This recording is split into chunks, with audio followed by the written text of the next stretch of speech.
अच्छा तो दोस्तों, पूरी दुनिया में लोग शादियों में खुशियाँ मनाते हैं, लेकिन हमारे यहाँ खुफियाँ मनाई जाती हैं। ये तुम्हारी अम्मा ही है जिन्होंने तुम्हारा दिमाग धो दिया है। देखा जाए तो खालाएं भी अम्मा जान की तरफ से फुप्पो का काम करती हैं। है खुद ही होकर बुलंद इतना कि हर खुशी से पहले खानदान वाले पूछें फुप्पो जान बताएं आपकी रजा क्या है। तो अस्सलाम वालेकुम दोस्तों, आज की जो हमारी खास मेहमान है वो खानदानों में बहुत ही फेमस है। उनके लिए एक शेर भी लिखा गया है, खुद ही होकर बुलंद इतना कि हर खुशी से पहले खानदान वाले पूछें फुप्पो जान बताएं आपकी रजा क्या है।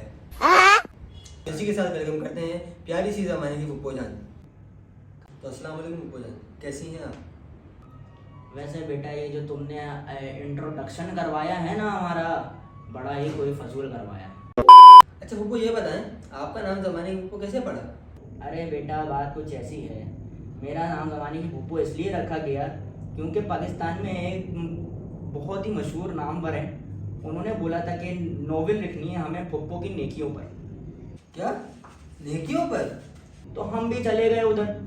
तो हमने जब वहाँ जाकर उनको बताई फुप्पो की हरकतें और फुप्पो की नेकियाँ कैसे करती हैं, तो जब उनको बताई हमने पूछा कि नोवेल का नाम क्या है आपकी, तो उन्होंने हमें बताया था प्यारी फुप्पो जान। मगर जब वो कुछ दिन बाद शाया हुआ, शाया समझते हो ना, रिलीज हुआ जब वो, तो भैया उसका तो नाम ही चेंज था। नाम कुछ इसी तरह से था कि ज़माने की फुप्पो। तो जब से हमारा नाम ज़माने की फुप्पो पड़ गया बेटा। अच्छा तो फुप्पो मैंने एक बात नोटिस करी है, अमूमन ये जो घरों में मसले होते हैं इनमें अहम किरदार फुप्पो का क्यों होता है? आखिर ऐसा क्या है, ज़माने में फुप्पो इतनी बदनाम क्यों है? अरे अनस बेटा मैं तुम्हें क्या बताऊं, तुम भी हमारे बच्चों के जैसे हो।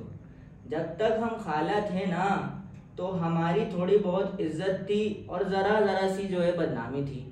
मगर जब हम फुप्पो बने ना तो भाईजान अलग से ही एक ताज लाके पहना दिया है बदनामी का हमारे सर पर। क्या फुप्पो बदनामी का ताज? अच्छा फुप्पो एक बात और, ये खुशी के मौके पे जो आप लोग घरों में रंग में भंग डालती हैं, इसका थोड़ा सा बताएं, आपको तो एक्सपीरियंस हो गई। अरे बहुत ही आसान तरीका है, अभी बताए देते हैं हम। आपको कुछ नहीं करना है, आपने बस कोई भी खुशी आने से 1-2 दिन पहले वक्त याद रखना। 1-2 दिन पहले कोई भी बहुत बड़ी सी फरमाइश कर देनी है, बस भैया, फिर आप बस देखते जाओ क्या होता है। अच्छा तो ये सारे झोल झपाटे करने से आपको मिलता क्या है? हाय हाय हाय हाय हाय हाय, ये क्या पूछ लिया तुमने।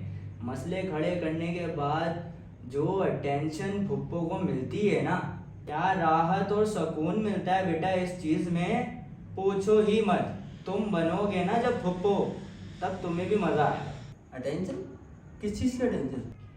अरे बेटा बस ये समझ लो, कोई भी खुशी हो तुम्हारे घर में, सबसे पहले पूछा ही फुप्पो से जाता है कि फुप्पो ये काम कर रहे हैं, इसमें बताएं क्या करें। ये अटेंशन मिलती है। अरे अभी की बात है, हमारा भैया है ना राशिद, उसके घर पे लड़का हुआ था, तो हमसे ही पूछा गया था सुन्नतें कहाँ से करवाएं। तो हमने बताया था अरे जहाँ से हुज़ैफा की हमने करवाई थी ना, सुहेल अशरफ सुन्नतों वाला, उसी से करवाओ भैया, बड़ी सफाई है उसके हाथ में। अच्छा फुप्पो, मेरे दिल में ख्याल आता है, ये चाचियाँ ताइयाँ फुफियाँ ये सारे मसले अब्बा जान की तरफ से क्यों होते हैं? अरे अनस मेरे बेटे, मेरे लाल, मेरे नीले, ऐसा कुछ नहीं होता। अगर आपको अपनी अम्मा साइड अपने अब्बा साइड से अच्छी लगती है, ब्यूटीफुल अगर लगती है, तो समझ लो आपकी अम्मा बहुत बढ़िया खेल गई हैं। ये तुम्हारी अम्मा ही हैं जिन्होंने तुम्हारा दिमाग धो दिया है। देखा जाए तो खालाएं भी अम्मा जान की तरफ से फुप्पो का काम करती हैं। और खालाएं भी फुप्पो का काम करती हैं? अम्मा बहन पे आ जाऊंगा मैं, इनकी अम्मा बहन पे आ जाऊंगा। अच्छा तो दोस्तों, पूरी दुनिया में लोग शादियों में खुशियाँ मनाते हैं, लेकिन हमारे यहाँ फुप्पियाँ मनाई जाती हैं। अच्छा फुप्पो, सबसे बड़ा खतरा तो आप ही हैं, आपको किन किन से खतरा है? अरे नहीं बेटा, भला फुप्पो को भी किसी से खतरा हो सकता है, मगर हाँ बस जब विरासतों का टाइम आता है ना, तो ये जो मेरी भाभी है ना, मुझे इनसे बड़ा डर लगता है। क्योंकि अगर हम भाइयों को लेकर लिविंग रूम में कुछ समझाएं ना, तो उस पर बात तो हो जाती है, मगर जब भाभियां भाइयों को लेकर कमरे में जाती है ना और कमरा बंद करके जो समझाया जाता है, उसके बाद बस हमारी बात की कोई वैल्यू नहीं रहती। वैसे एक बात तो बता, तेरा वो शबाना से चल रहा है? अरे नहीं नहीं पुप्पो, वो तो बस हम दोस्त हैं। अरे रहने दे, मेरा मुंह मत खुलवा।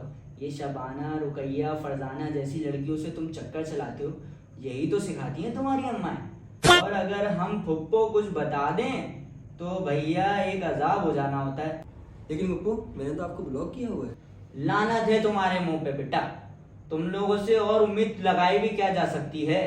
मुझे तो पता था तुमने मुझे ब्लॉक किया हुआ होगा। तुम मुझे 100 आईडियों से ब्लॉक कर दो, मगर मैं छोड़ने वाली नहीं। मैं दूसरी आईडी बना के आ जाऊंगी। अरे छोड़े पुप्पो सारी बातें, आप नाराज ही हो गई। अरे नहीं नहीं बेटा, तू तो मेरे बच्चों जैसा है। ये कसूर तेरा नहीं है, ये सारा कसूर तेरी माँ का है। इसीलिए तो तूने हमें ब्लॉक करके रखा हुआ है। ठीक है साथ हम लोग इजाज़त चाहते हैं, और याद रखिए सब पुप्पो एक जैसे नहीं होती, सबका अपना नज़रिया होता है।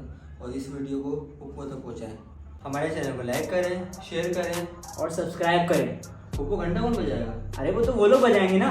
और बेल आइकन को भी दबा दीजिए। खाला ही भी अम्मी होती है।